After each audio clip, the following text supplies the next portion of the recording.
പുതിയ ജോലി അല്ലെങ്കിൽ പുതിയ തൊഴിൽ മേഖലകളിലേക്ക് മകയിര നക്ഷത്ര ജാതർക്ക് മാറാൻ സാധിക്കുന്ന ഏറ്റവും നല്ലൊരു ടൈമാണ്. ഒരു വിസിറ്റിംഗ് വിസയിലെങ്കിലും നിങ്ങൾ ഒരു വിദേശ രാജ്യം ഈ കാലയളവിൽ സന്ദർശിച്ചിരിക്കാനുള്ള സാധ്യത വളരെയധികം നല്ല ഒരു വ്യക്തിയെ വിവാഹം കഴിക്കുവാനും ഒക്കെ ഉള്ളൊരു കാലഘട്ടം കൂടിയാണ്. ഈ വളരെയധികം പ്രശസ്തി, ചെറിയ രീതിയിലുള്ള പ്രശസ്തി ആയിരിക്കില്ല, ചിലപ്പോൾ നിങ്ങൾക്ക് എന്തെങ്കിലും പുരസ്കാരങ്ങളൊക്കെ കിട്ടിയാലും ആരോഗ്യം വളരെയധികം ഗുണകരമായിട്ട് തന്നെ നിങ്ങൾക്ക് മുമ്പോട്ട് കൊണ്ടുപോകാനായിട്ട് സാധിക്കും.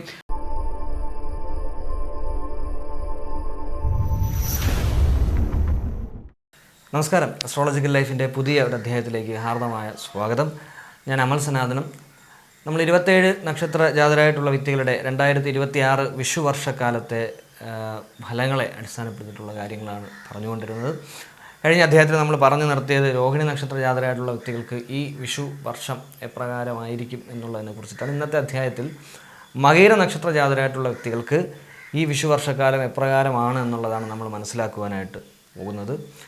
മകയിരത്തിനെ സംബന്ധിച്ച് കുറേയേറെ ഗുണകരമായിട്ടുള്ള ഒരു കാലയളവാണ് ഈ വിഷുവർഷം എന്ന് പറയുന്നത്. അതിൽ പ്രധാനമായിട്ടും എടുത്തു പറയേണ്ട കാര്യം ഒന്ന്, വിദേശയാത്രയ്ക്ക് യോഗമുള്ള ഒരു കാലം ആണ് മകയിരത്തിന്. അതിപ്പോൾ നിങ്ങൾക്ക് ജോലി സംബന്ധമായിട്ടായിരിക്കും, അല്ലെങ്കിൽ വിദ്യാഭ്യാസ സംബന്ധമായിട്ടായിരിക്കും. ഇനി അതുമല്ല എന്നുണ്ടെങ്കിൽ എന്തെങ്കിലുമൊക്കെ ആരെങ്കിലുമൊക്കെ ക്ഷണം കൊണ്ടെങ്കിലും, ചിലപ്പോൾ ഒരു വിസിറ്റിംഗ് വിസയിലെങ്കിലും നിങ്ങൾ ഒരു വിദേശ രാജ്യം ഈ കാലയളവിൽ സന്ദർശിച്ചിരിക്കാനുള്ള സാധ്യത വളരെയധികം കൂടുതലാണ്. അല്ലെങ്കിൽ നിങ്ങളൊരു ട്രാവലറൊക്കെ ആണെന്നുണ്ടെങ്കിൽ അങ്ങനെ യാത്ര പോകുന്നതും ആകാം. പക്ഷെ അത് മുൻപത്തെ പോലത്തെ ഒരു യാത്ര ആയിരിക്കില്ല. വളരെയധികം അനുഭവങ്ങൾ നിങ്ങൾക്കുണ്ടാകുന്ന, നല്ല അനുഭവങ്ങൾ ഉണ്ടാകുന്ന ഒരു യാത്രയായിരിക്കും ഈ വിഷുവർഷത്തിലെ വിദേശയാത്ര മകയിരത്തിനെ സംബന്ധിച്ച്.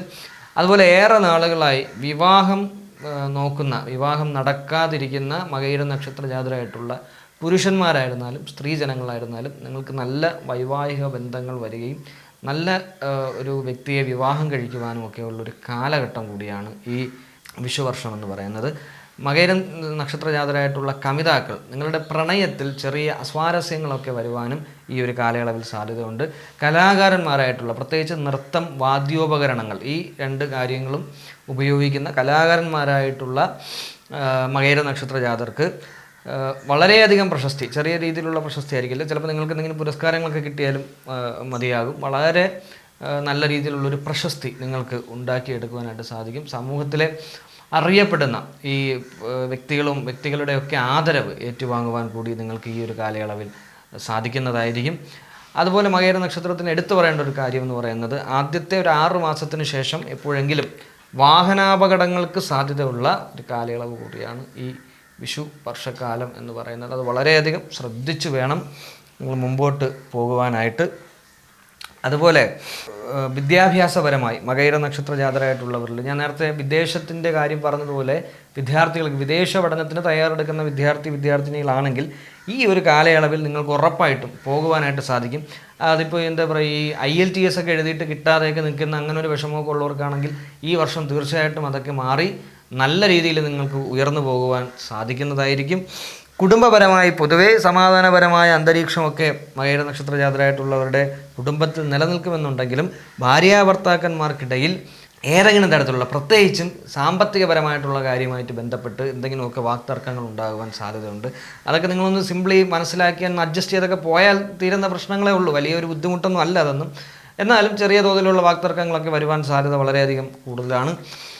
ജോലി സംബന്ധമായ അല്ലെങ്കിൽ തൊഴിൽപരമായിട്ട് പറയുകയാണെന്നുണ്ടെങ്കിൽ പുതിയ ജോലി അല്ലെങ്കിൽ പുതിയ തൊഴിൽ മേഖലകളിലേക്ക് മകയിര നക്ഷത്ര ജാതർക്ക് മാറാൻ സാധിക്കുന്ന ഏറ്റവും നല്ലൊരു ടൈമാണ് ഈ വിഷുവർഷക്കാലം. അതായത് ഇപ്പോൾ നിങ്ങൾ എന്തെങ്കിലും ഒരു കാര്യം ചെയ്തുകൊണ്ടിരിക്കുകയാണ്, ഇതൊന്ന് മാറ്റി പിടിക്കണം എന്ന് നിങ്ങൾക്ക് തോന്നിയിട്ടുണ്ടെങ്കിൽ അതിന് പറ്റിയ ഒരു സമയമാണ് ഈ 2026 വിഷു വർഷക്കാലം എന്ന് പറയുന്നത്. അതായത് ഇപ്പോൾ ഉദാഹരണത്തിന് ഇപ്പോൾ ഒരു പ്രൈവറ്റ് കമ്പനിയിൽ അല്ലെങ്കിൽ ഒരു പ്രൈവറ്റ് ഫേമിലാണ് നിങ്ങൾ വർക്ക് ചെയ്യുന്നുണ്ടെങ്കിൽ, അത് നിങ്ങൾ വർക്ക് ചെയ്യുന്ന അതേ സിസ്റ്റവുമായി ബന്ധപ്പെട്ട് ഒരുപാട് കമ്പനീസ് ഉണ്ട്. അപ്പോൾ നിങ്ങൾ കമ്പനി ചേഞ്ച് നോക്കുകയോ അല്ലെങ്കിൽ വേറെ ഏതെങ്കിലും ഒരു സ്വന്തമായിട്ടൊരു കമ്പനി ബേസ് ചെയ്ത് മോഡലപ്പ് ചെയ്ത് എടുക്കുകയോ അങ്ങനെ എന്തെങ്കിലുമൊക്കെ ചെയ്യാൻ നിങ്ങൾക്ക് ഗുണകരമായ വർഷം തന്നെയാണ് ഈ വിഷു വർഷക്കാലം എന്ന് പറയുന്നത്.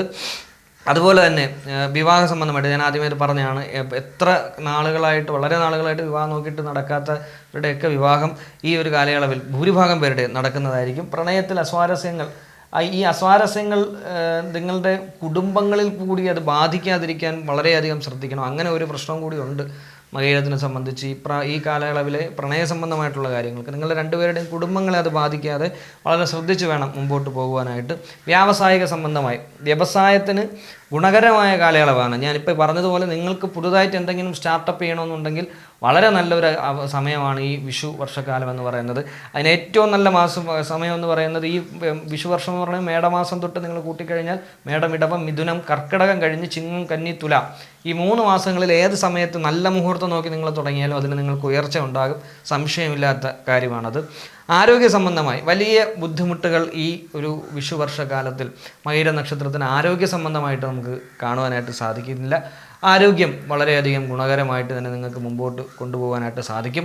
ഈ കഴിവതും നിങ്ങളുടെ ഭക്ഷണ പദാർത്ഥങ്ങളിൽ ഈ മധുരം കുറയ്ക്കുന്നത് നല്ലതായിരിക്കും. ഈ മകയിര നക്ഷത്ര ജാതരായിട്ടുള്ളവർക്ക് മധുരത്തിനോടൊരു തൽപരത ചിലപ്പോൾ കൂടാൻ സാധ്യത ഉണ്ട്. എല്ലാവർക്കും നല്ല ഞാൻ പറയണത്, പക്ഷേ ഭൂരിഭാഗം പേർക്കും അങ്ങനെ ഒരു സാധ്യത വരാറുണ്ട്. അപ്പോൾ അതുകൊണ്ട് മധുരം കുറയ്ക്കുന്നത് നല്ലതായിരിക്കും. അത് പിൽക്കാലത്ത് ഭാവിയിൽ അത് ആരോഗ്യ സംബന്ധമായിട്ടുള്ള പ്രശ്നം ഉണ്ടാക്കുവാൻ സാധ്യതയുണ്ട്. അതുകൊണ്ടാണ് അത് സൂചിപ്പിച്ചത്. ശ്രദ്ധിച്ച് മുമ്പോട്ട് പോവുക. ദോഷപരിഹാരാർത്ഥം മകയിര നക്ഷത്ര ജാതരായിട്ടുള്ള വ്യക്തികൾ ശിവനെ നന്നായിട്ട് ഭജിക്കുക. ശിവനെ ഭജിക്കുക എന്ന് പറഞ്ഞു കഴിഞ്ഞാൽ നിങ്ങൾ കഴിവതും തിങ്കളാഴ്ച ദിവസമോ ഞായറാഴ്ച ദിവസമോ രണ്ടിലേതെങ്കിലും ഒരു ദിവസം വ്രതം അനുഷ്ഠിക്കുക. ഇപ്പോൾ എല്ലാവരും സാധാരണ പറയുന്നുണ്ട് തിങ്കളാഴ്ച വ്രതം എന്ന് പറയുന്ന കല്യാണം നടക്കാൻ വേണ്ടിയിട്ടാണെന്ന്. അങ്ങനെ അല്ല. അത് ഒരു കഥയെ അടിസ്ഥാനപ്പെടുത്തി മാത്രം പറയുന്നതാണ് തിങ്കളാഴ്ച വ്രതം അനുഷ്ഠിക്കുന്നത് വിവാഹം നടക്കുവാൻ വേണ്ടിയിട്ടാണ് എന്നുള്ളത്. അങ്ങനെയല്ല. യഥാർത്ഥത്തിൽ തിങ്കളാഴ്ച വ്രതം അനുഷ്ഠിക്കുന്നത് എല്ലാ തരത്തിലുള്ള ബുദ്ധിമുട്ടുകളെയും നമ്മുടെ എല്ലാ തരത്തിലുള്ള പ്രശ്നങ്ങളും ഭഗവാനിൽ അർപ്പിച്ച് ആ ദോഷങ്ങളെ തീർക്കുവാൻ വേണ്ടിയിട്ട് കൂടിയാണ് തിങ്കളാഴ്ച വ്രതം അനുഷ്ഠിക്കുന്നത്. അത് വിവാഹം എന്നുള്ളത് മാത്രമല്ല, മംഗളകാരണമായിട്ട് ഗുണകരമായ അനുഭവങ്ങൾ ഉണ്ടാകുവാൻ വേണ്ടിയിട്ടെന്നാണ് പാർവതീ ദേവി തിങ്കളാഴ്ച വ്രതം അനുഷ്ഠിക്കുന്നതിനെ കുറിച്ച് പറഞ്ഞിട്ടുള്ളത്. അപ്പോൾ മംഗളകരമാകണമെന്നുണ്ടെങ്കിൽ ദോഷകരമായിട്ടുള്ള കാര്യങ്ങളെ മാറ്റുക എന്നൊരർത്ഥം കൂടിയുണ്ട്. അപ്പോൾ അങ്ങനെ ചെയ്യുക എന്നുള്ളതാണ് ഏറ്റവും പ്രധാനമായിട്ടുള്ള കാര്യം. അതുകൊണ്ട് തിങ്കളാഴ്ചകളിലോ ഞായറാഴ്ചകളിലോ നിങ്ങൾ വ്രതം അനുഷ്ഠിച്ച് ശിവനെ നന്നായി ഭജിക്കുന്നത് വളരെ ഗുണകരമായിരിക്കും. 2, സുബ്രഹ്മണ്യ സ്വാമിയെ ചൊവ്വാഴ്ച ദിവസങ്ങളിൽ സുബ്രഹ്മണ്യ സ്വാമി ക്ഷേത്രത്തിൽ വഴിപാടുകൾ നടത്തുന്നത്, പ്രത്യേകിച്ചും ഭസ്മാഭിഷേകം, അതുപോലെ പനിനീരഭിഷേകം, പഞ്ചാമൃത അഭിഷേകം നടത്തുന്നതൊക്കെ വളരെ ഗുണകരമായിരിക്കും. വെറ്റിലയും നാരങ്ങയും കൊണ്ട് മാല ചാർത്തുന്നത് ഗുണകരമാണ്. ഭഗവാന് ഇനി മനസ്സറിഞ്ഞുകൊണ്ട് ഭഗവാൻ ഒരു കവർ ഭസ്മം അല്ലെങ്കിൽ ഒരു കിണ്ണം ഭസ്മം നിങ്ങളുടെ വീട്ടിൽ തന്നെ നിങ്ങൾ ഒരു കിണ്ണം ഭസ്മം ഭഗവാനെ മുമ്പിൽ വെച്ച് സമർപ്പിച്ച് പ്രാർത്ഥിച്ച് അതിൽ നിന്ന് ഒരു നുള്ള് ഭസ്മം ഇട്ടുകൊണ്ട് ഏത് കാര്യത്തിനിറങ്ങിയാലും അതിന് ശുഭകരമായ ഫലം ഉണ്ടാകുമെന്നാണ് പറയപ്പെടുന്നത്. അതുകൊണ്ട് കൃത്യമായിട്ടത് ചെയ്ത് മുമ്പോട്ട് പോവുക. ഇനി അതോടൊപ്പം ചെയ്യേണ്ട 3ാമത്തെ കാര്യം, ഇത് വളരെ പ്രധാനപ്പെട്ടൊരു കാര്യമാണ് മകയിരത്തിനെ സംബന്ധിച്ച്. ശ്രദ്ധിച്ച് നിങ്ങൾ കേട്ടത് കൃത്യമായിട്ട് ചെയ്യുക.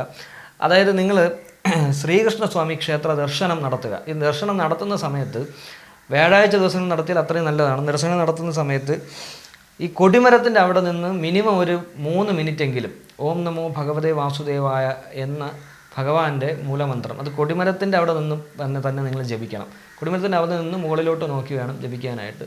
ഓം നമോ ഭഗവതേ വാസുദേവായ എന്നുള്ള മന്ത്രം ഒരു 3 മിനിറ്റ് ഒരു 21 തവണയിൽ കുറയാതെ, 108 ജപിച്ചാൽ അത്രയും നല്ലത്, എന്നാലും 21 തവണയിൽ കുറയാതെ ജപിച്ചിട്ട് അവിടെ നിന്ന് ഒരു 7 തവണ ശ്രീകോവിലിന് ചുറ്റും വലം വെച്ച്, ശ്രീകോവിലിന് ചുറ്റുമല്ല ക്ഷേത്രത്തിന് ചുറ്റും വലം വയ്ക്കുക, ശ്രീകോവിലിന് ചുറ്റുമല്ല ക്ഷേത്രത്തിന് ചുറ്റും വലം വെച്ച് അകത്ത് കയറി ഭഗവാനെ ഒന്ന് ദർശിച്ചാൽ വളരെ ഗുണകരമായിരിക്കും. അതിൻ്റെ മാറ്റം എന്താണെന്നുള്ളത് നിങ്ങൾക്ക് തന്നെ അനുഭവിച്ച് മനസ്സിലാക്കുവാനായിട്ട് സാധിക്കും. ഇത്രയും കാര്യങ്ങളാണ് പ്രധാനമായിട്ടും മകയിര നക്ഷത്ര ജാതർ അനുഷ്ഠിക്കേണ്ടതായിട്ടുള്ളത്. പൊതുവെ കുറേയൊക്കെ സന്തോഷകരമായിട്ടുള്ള അനുഭവങ്ങളൊക്കെ വരുന്നൊരു കാലയളവ് തന്നെയാണ് മകയിരത്തിന് ഈ വിഷു വർഷക്കാലം എന്ന് പറയുന്നത്.